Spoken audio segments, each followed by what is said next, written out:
Right, I'm Cass, and this year for my final year project, I looked into evaluating subgrade stabilisation methods and upgrading historic forest roads. The background for this project can be nicely summed up in this quote by Kennedy in 1985. There appears to be an almost total lack of appreciation within many sectors of the industry of the extent of these limitations and of the probable expenditures that will be necessary to upgrade existing pavements to sustain logging transportation loads. This limitation has now been realised with an increase in log truck masses from about 44 tonnes last rotation to over 55 tonnes this rotation. Port Blakely has found that many of their roads constructed for last rotation just are not meeting serviceability requirements in this rotation's harvesting operations, necessitating a need for upgrades. The method that they've been using in the past has been undercutting, or cutting out until hard-bearing material is reached and then backfilling with superior granular material. This method is providing adequate roads, however, it comes at a high cost and with relatively large earthworks volumes, which has led to the exploration of alternatives in this project.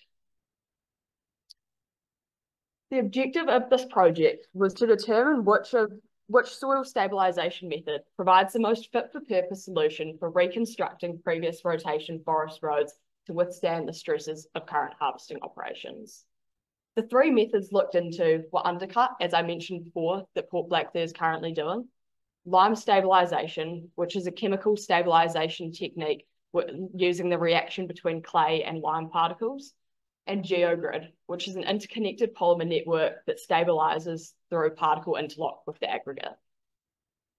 In this project, fit for purpose means that the roads are meeting strength requirements, or a CBR of 30% was chosen in this instance, and at a feasible cost to the forest owner. The comparison between these three methods was done based on strength, cost, and earthworks. There has been extensive research into the three methods in new road construction. However, there appears to be a gap in the literature in applying these and upgrading existing roads. The trial was done through constructing two trial sections in different Port Blakely forests, Geraldine and Herbert. These trials each involved 3 50-metre sections, one of each method, separated by a 20-metre buffer. There was no loading going over the sections during the trial due to logistical constraints. Strength measurements were taken using a Clegg hammer, both pre-trial and then 1, 2, 3, and 4 months post-construction to track the development of strength over time. This gave the following results in the two separate trial sections. Aside from geogrid on Bridgeman Road, all of the other methods increased in strength for the first 2 months and then decreased in strength for the second 2 months. As you can see from the soil moisture content superimposed on the back of these graphs, the switch from an increase to a decrease in strength was accompanied by a significant increase in soil moisture content at both locations. Undercut and lime were clearly the two methods as opposed to geogrid that were providing superior strength. And at the wettest measurement instance, or after 4 months, undercut was giving slightly higher strength results than the lime section. In further analyses, the 4-month strength of each of the methods was used, as this was the strength at the wettest measurement instance, therefore represents the performance of the road in its worst conditions. The strength cost earthworks relationships for all of the three methods at the two separate sections are shown in this graph. It's clear to see that geogrid is the cheapest option and has by far the lowest earthworks. However, it's simply in its wettest measurement instance, not even close to meeting the required CBR of 30%. Lime and undercut are producing fairly similar strength at each location. However, undercut's key advantage comes in its far lower costs compared to lime stabilisation because just of the less external stabilisation materials required. Undercut and lime both have fairly significant and comparable earthworks volumes, over double that of geogrid. However, there is limited potential to decrease these earthworks volumes just because undercut requires digging out until hard-bearing material is reached, and lime relies on digging out until a clay layer is reached that can be lime stabilised. One of the limitations with this study is that because it was unloaded, geogrid may not have been able to mobilise its full tensile strength because it stabilises through particle interlock and does require strain to do so. So the lack of loading may have contributed to the lower strength as seen in this figure. But in the trial itself, Undercut was producing the best roads when considering strength, cost, and earthworks.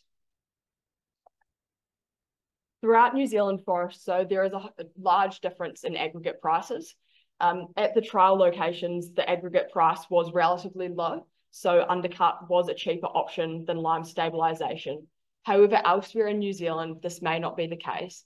And using the Diamond Hill cost information, it only takes an aggregate price of $91 a cube undelivered or $110 a cube delivered for lime stabilisation to become a cheaper option than Undercut. Because these two methods are producing fairly similar strength, it shows that within upgrading existing roads throughout the country, the choice of these two methods may be governed potentially by aggregate price and to a certain extent. And GeoGrid is the cheapest option at all aggregate prices just because of the lower volumes of aggregate required. In conclusion, the increase of most of the methods for the first 2 months in strength show the suitability of these methods in upgrading existing forest roads, as well as in new road construction. It also illustrates the importance of understanding soil moisture content, especially as built versus in use, because as seen in the trial period, there was a significant strength decrease in all of the methods after soil moisture content increased. So if roads are constructed in the dry months, as is recommended in best practices, but then used in the wet months, the potentially significant performance drop in strength does need to be taken into consideration. During the trial, Undercut did produce the most fit-for-purpose roads. However, there were limitations to this analysis, such as no loading during the trial and the limited 4-month time frame that do need to be taken into consideration. GeoGrid is a promising option because of its low earthworks and low cost requirements. However, in the trial, it just wasn't meeting sufficient strength, but further testing will be done on Diamond Hill Road in the coming months after some loading has taken place to see whether the strain imparted by vehicles does allow GeoGrid to mobilise more strength and therefore meet the requirements, in which case it would be a very good alternative. Finally, I'd just like to thank Port Blakely, in particular Barry Wells and Alan Martin, for their help throughout this whole year. The trial definitely wouldn't have been possible without your support. Also to my grandfather, Mike Hetherington, for much of the reference material provided about the historic forest roads. The contractors, Craig Contracting, Paul Smith Earth Moving, and Reefton Hire for their help in construction. Greymont Lime for their donation of some hydrated lime for the trial. Fens for the soil moisture data. And lastly, to Trevor, Campbell, and Breen for their help and support throughout the year. Thank you.